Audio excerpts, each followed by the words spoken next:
Herkese selamlar. Dijital Nexus 101 kanalına hoş geldiniz dostlar. Bugün sizlerle birlikte mükemmel şeyler öğreneceğiz. Bilgisayarımızı, laptopumuzu neredeyse %200 hızlandırmanın yollarından bahsediyorum dostlar. Yapacağımız işlemlerin hiçbiri bilgisayarınızdaki dosyalara zarar vermeyecek. Bundan emin olabilirsiniz. Bu işlemleri neredeyse her 15 günde bir yaparsanız, tabi burada bilgisayar kullanım yoğunluğunuza göre değişiklik gösterebilir bu durum. Ama bunu her 15 günde bir yaparsanız bilgisayarınızda gözle görülür bir biçimde hızlanma olduğunun farkına varacaksınız. Videoya geçmeden kanala eğer hala abone değilseniz abone olup videonun alt kısmında yer alan yorum bölümüne sorularınızı veya sorunlarınızı yazarsanız bir sonraki videonun konusu sizin sorununuz olabilir. Bu sayede siz de diğer izleyicilere yardımcı olmuş olursunuz. Bilgisayar, teknoloji ve yapay zekanın buluştuğu Dijital Nexus 101 başlıyor.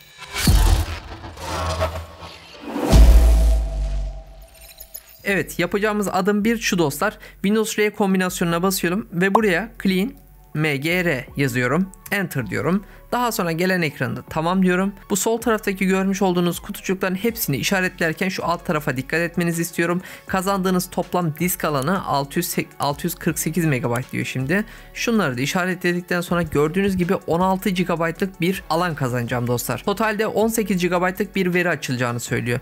Şu an 217 GB boş alanım var. Buraya diyorum ki tamam diyorum. Bu dosyaları kalıcı olarak silmek istediğinizden emin misiniz diyor. Dosyaları sil diyorum.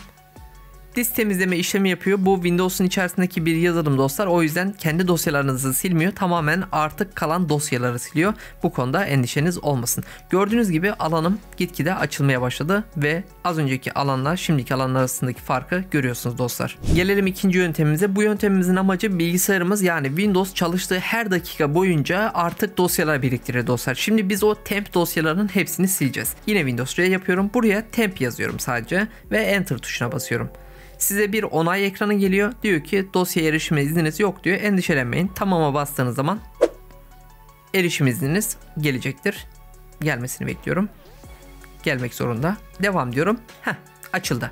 Buradaki görmüş olduğunuz dosyaların hepsini seçip silmem lazım. İsterseniz şuradan tümünü seç diyorum. Ya da Ctrl+A yaparak tamamını seçiyorum. Ve delete diyorum. Enter diyorum.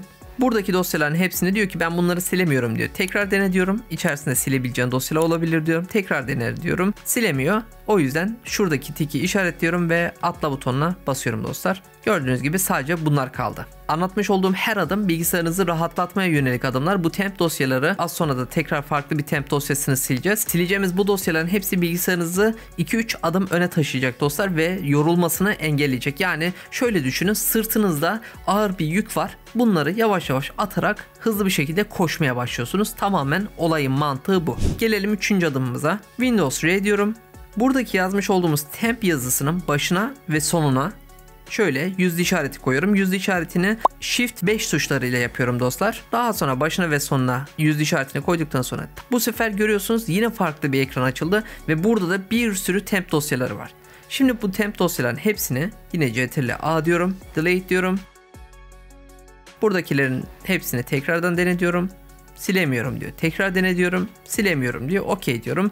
İşaretliyorum tikimi ve atla diyorum.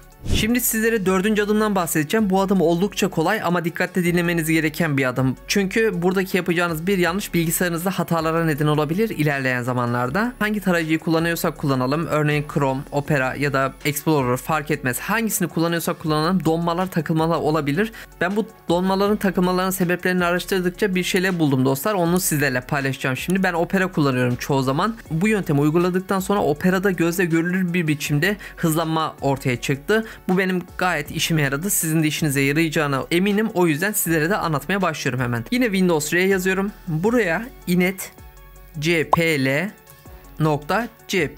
yazıyorum. Ve Enter tuşuna basıyorum. Bizi internet özellikleri adı altında bir tane tarayıcı karşılıyor. Buradaki yapacağınız işlemlerin hepsi bilgisayarınızda kullanmış olduğunuz tarayıcıyı hafifletecek ve tarayıcının üzerindeki yükü kaldıracak.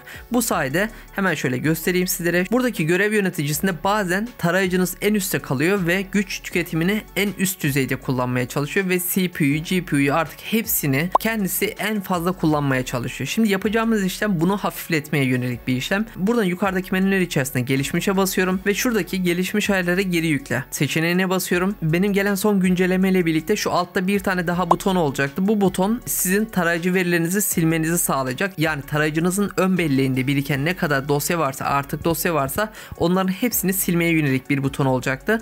Ben de şu an o kalkmış. Yani videoyu çekmeden uzun süre öncesinde ben bunu not almıştım. Ama şu an o yok. Ekran görüntüsü de buraya koyacağım. Oradan bakıp görebilirsiniz dostlar. O butona basmadan önce yapmanız gereken öncelikle tarayıcınızdaki yerimlerinizi kaydetmeniz gerekiyor. Bakın şuradaki masa üstünde ben zaten tarayıcımın yerimlerine kaydettim. Tarayıcınızın yerimlerini kaydedin. Çünkü o butona bastıktan sonra tarayıcınızla ilgili sizin özelleştirdiğiniz ne varsa hepsini silecek ve tarayıcınızda yer alan tüm artık dosyaları komple ortadan kaldıracak dostlar. Emin olun bu işlem sizin kullanmış olduğunuz tarayıcıyı hafifletecek ve tarayıcınızın hızına hız katacak. Buna uygula diyorum.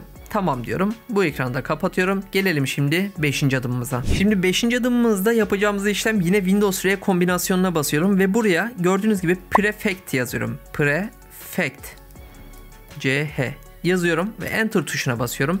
Burada size yine bir uyarı ekrana gelecek. Diyecek ki bu dosyaya izniniz yok diyecek. Siz devam butonuna basarak devam edebilirsiniz. Buradaki görmüş olduğunuz dosyaların hepsi bilgisayarınıza kurmuş olduğunuz hangi program varsa, yani ben burada bir sürü program kurmuşum daha öncesinde, onun artık dosyalar anlamına geliyor dostlar. Şimdi yine burada aynı şekilde CTRL-A diyorum ve arkasından sil butonuna basıyorum. Buradaki tüm dosyaları ortadan kaldırdı. Bu işlem de keza bilgisayarınızda uçuracak işlem. Çünkü bilgisayarınızla ilgili ne kadar artık dosya varsa ortadan kaldırmış olduk. Yine 3. defada denedim ve olmadı, atla diyerek bu son 2 belge de burada kalsın. Yine penceremi kapatıyorum. Şimdi anlatacağım yöntem ise başlangıçta, yani bilgisayarınızın power tuşuna bastınız ve bilgisayar normalde çok hızlı olmasına rağmen açılışı oldukça yavaş. Bunun sebebi başlangıçtaki çalışan programlar. Sizin bilgisayarınızda kaç tane program olduğunu bilmiyorum ama şu olabilir. Bilgisayarınızda 10 tane program varsa siz o programları kurarken bilgisayarınızın içerisinde bir kod yerleştiriyor program. Ve diyor ki beni diyor başlangıçta çalıştır arkadaş diyor. Ne olursa olsun çalıştır diyor. İşe yarayayım ya da yaramayayım fark etmez.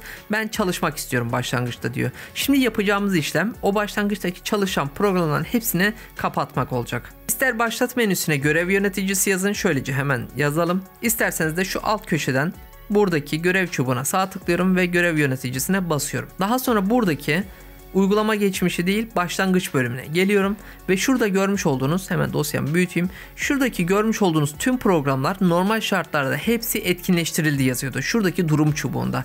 Bu arada bunu şöyle basarsanız hepsini kategori şekilde sıralayacak. Buradaki mesela şu benim ekran alıntı programım. Start Module yazıyor. Bu da Internet Download Manager. Yani herkesin kullanmış olduğu bir program zaten, IDM. Buradaki programlar başlangıçta otomatik olarak çalışıyor ve bunların hepsini ben teker teker sağ tıklıyorum, devre dışı bırak. Sağ tıklıyorum, devre dışı bırak. Mesela Logitech Download Assistant demiş.